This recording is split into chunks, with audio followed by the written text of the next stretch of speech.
one. That's what I was about. The water. Put that up on the screen. And then Abraham Lincoln. Oh, you love Abraham Lincoln. That's the God of Judites, Mexicans. Judites love Abraham Lincoln. He freed the slaves, you know, actually. Did you hear about that in school? He freed, as a doc. I know you heard about Abraham Lincoln in school.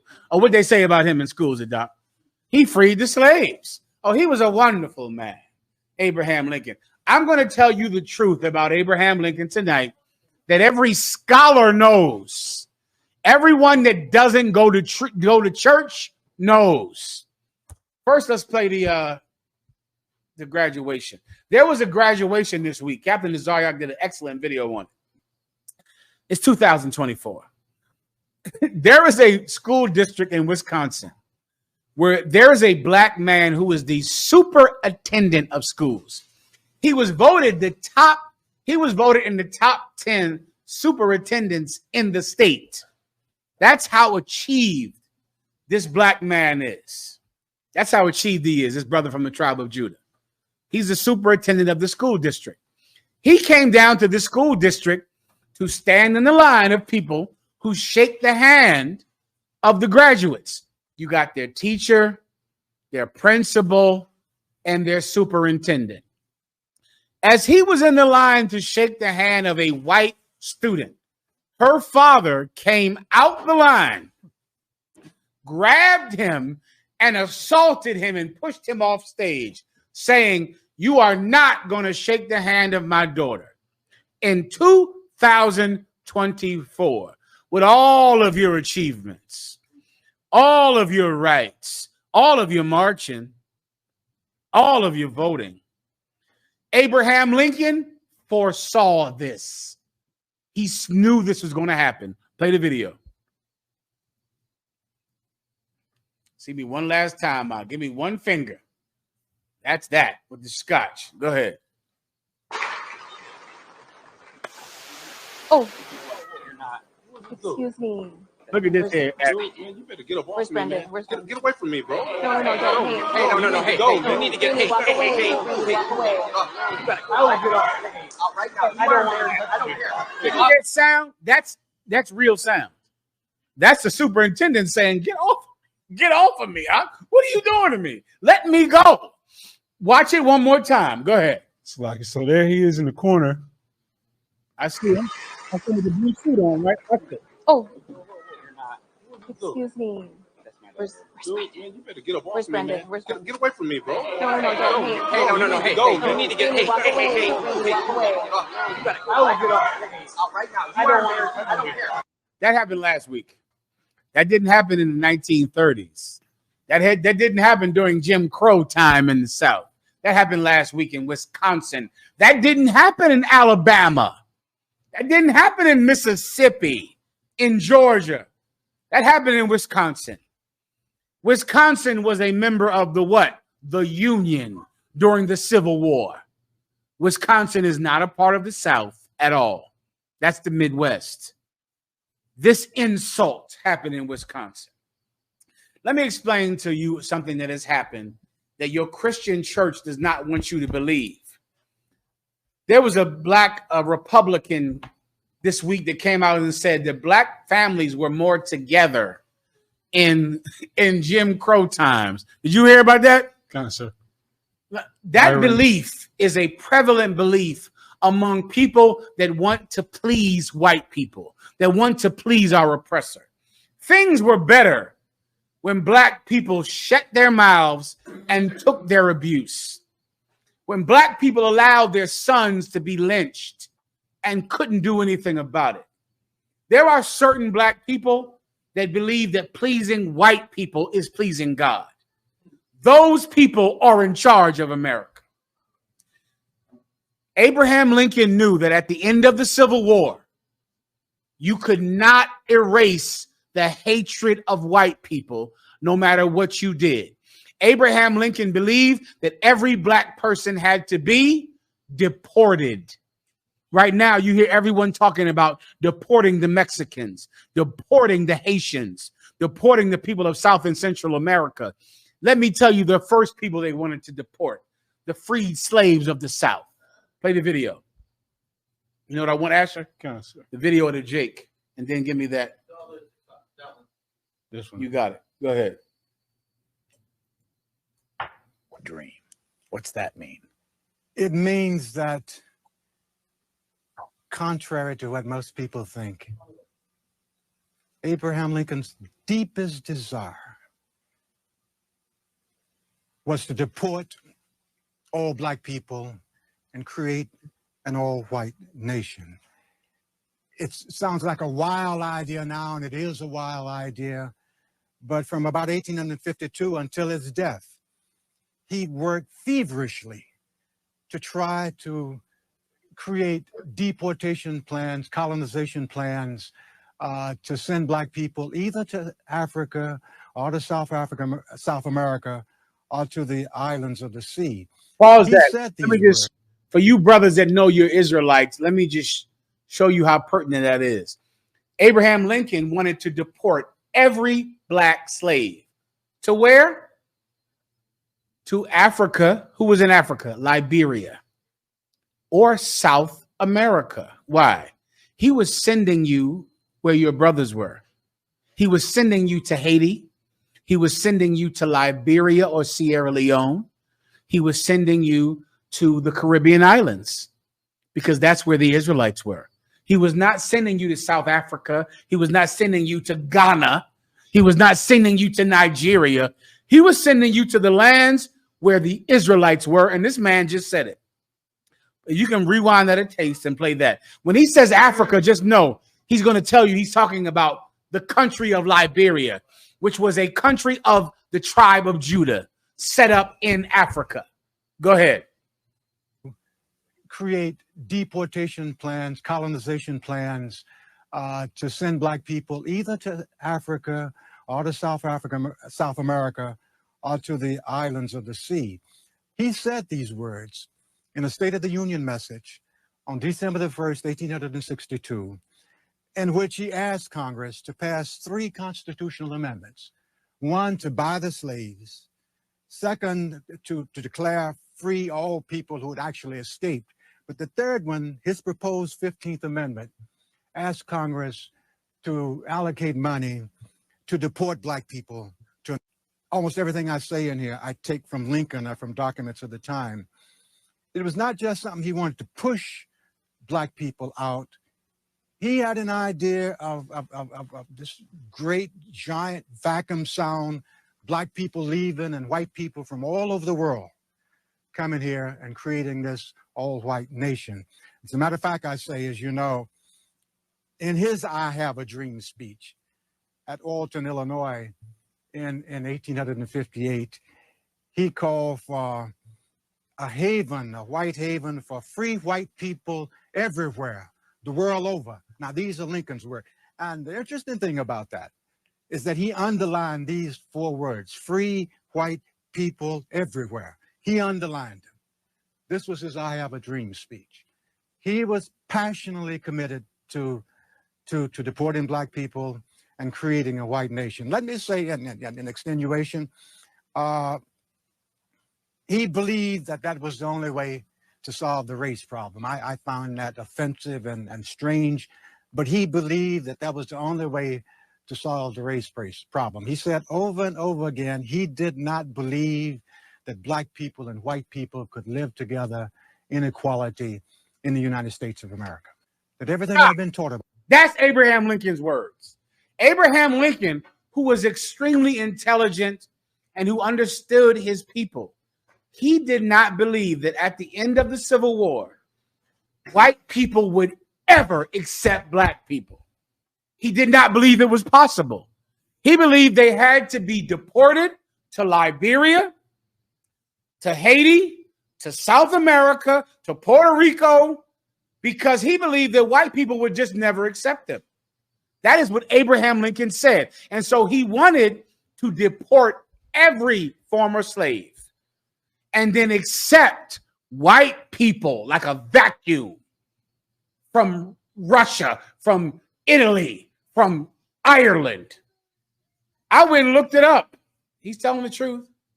I got it for you. I'm about to read it to you right now. Abraham Lincoln did not want the freed slaves to stay in America. He wanted you to leave. Why? Compassion. And that's what you have to understand about. There are some white people that are smart. What do you want to say?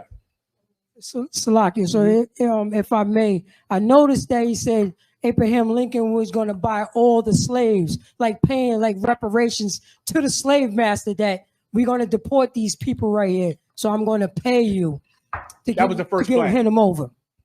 The first plan was to give reparations to slave masters, to pay them for their loss of property, and to send all of the slaves to Liberia, to Haiti, to the Caribbean, to be with their brothers, so that white people would not hate them.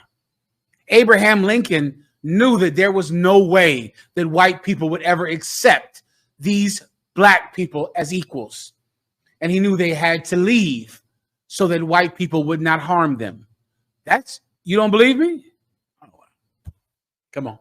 Just pause 1 second. I'm going to read his words. I went and looked it up. This brother said this. He's a scholar. I don't believe him. He's not in the UPK. So I went and found it for myself. And I have the words of Abraham Lincoln himself at his State of the Union speech where he's going to say it. Levi, you wanted to say something? Yeah, you wanted about to say something, sir. About compassion. If you could, say that one more time. Skip down to what I asked for. Levi, what's your question? You were just about to say something about compassion, and you meaning said, this. Abraham Lincoln, there are certain white people out that are kind. They're good white people. A lot of them are judges who I'll be standing in front of soon. I like you. Just know you're my favorite white person in the world, Judge. Your Honor. You're my favorite white person in the world. They're kind-hearted. They're fair-minded. Even a fair-minded white person like Abraham Lincoln, he was fair. He knew that white people could never accept us as equals. He knew the only way we would be treated with kindness is to leave America. He knew if we stayed, we'd be treated with cruelty. And during the Jim Crow years, those are the lynching years, young man. That's the Emmett Till years, young man. That's the time when a black man couldn't serve on the jury.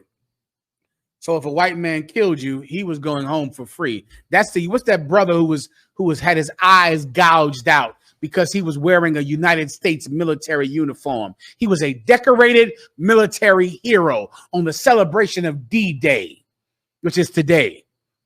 He was a decorated military hero, but he was on a bus going to South Carolina, and he was sassy. He had lip. He gave lip to a white man, and they gouged out his eyes. Isaac Woodard, sir. Isaac Woodard. Give him a hand. This is the only one he will get. This is the only recognition he will get on the celebration of D-Day. He was a World War II veteran. He came home, did his duty in France. He came home to America. A white sheriff from South Carolina plunged out his eyes with a billy club. The federal government took the man to trial for federal crimes. The all-white jury said he was innocent because of Jim Crow, because there were no black people on the jury. Go ahead, Doc. Microphone warriors. Come on. You have the writing. Keep the writing up on the screen so I can go into it next. I got to go fast. Come on. Wait. Let me get this brother right here. Come on. Water, sir. Wasn't it Abraham Lincoln who also said he would not have freed the slave if he could have saved the Union? That's a quote. That's a quote you just gave. He would not have freed the slaves if he could have preserved the Union without freeing the slaves. Give him a hand. Copies up. Right now? How much time do I have? Go. This is from the Grab my address bags from out there. on colonization to a deputation of colored men. This is a speech Lincoln gave to Someone take the class Judites. after me and break this down. If you just the water, if you just read it, it explains itself. You want to do it?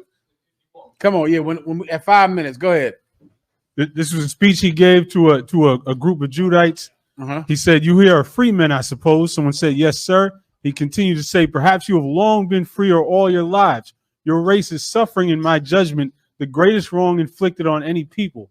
But Abraham Lincoln said, "You freemen," that was the name for freed slaves. Like Morgan Freeman, that name is a name that was prevalent because that meant you were a black man who was a slave and now is free. And they called you the freeman.